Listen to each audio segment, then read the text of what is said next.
Get more on our top story now, the crisis on the world's financial markets. Joining me from Washington is Dr. Margo Thorning, Chief Economist with the American Council for Capital Formation. Thank you very much for joining us.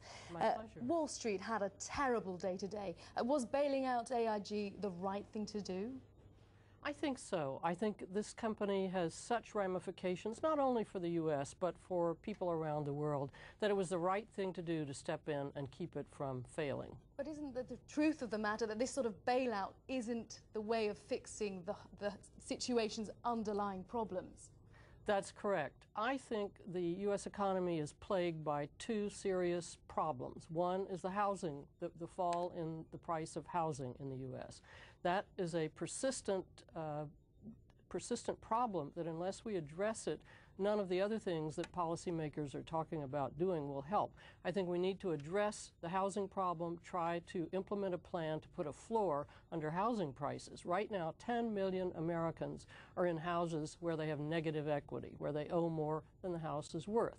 There are some plans out there, including one by Martin Feldstein, a former chairman of the National Bureau of Economic Research, to put a floor under these housing prices and help people who still have positive equity stay in their homes.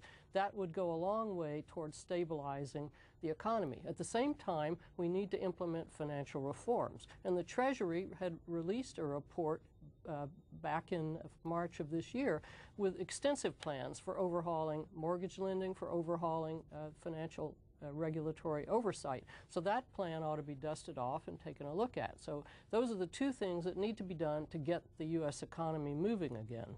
Now, the events of this week so far have involved names that perhaps many months ago people would never have believed would find themselves in this position. What do you think about the months to come? Will there be other big names heading for trouble? Possibly. I have a feeling a good many of the large companies that are in serious difficulty, their troubles are already known. There may be smaller firms that begin to be affected around the U.S. So I think there still will be continued fallout.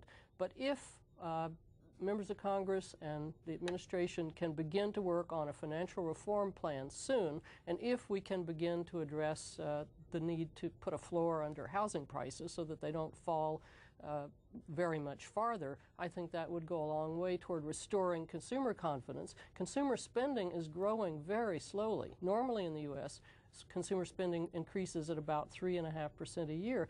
This year, it's only increasing at a little over 1%. Until we restore consumer confidence, and can't do that without improving the housing market situation, the U.S. economy simply won't recover. Well, indeed, that brings me on to my final question, Dr. Thorning. Will this get very, very much worse? Are we looking at a situation where we're talking about a Great Depression? I don't think so. I think the federal government and the Treasury and the Fed have shown that they're not going to let happen to the U.S. what happened to Japan.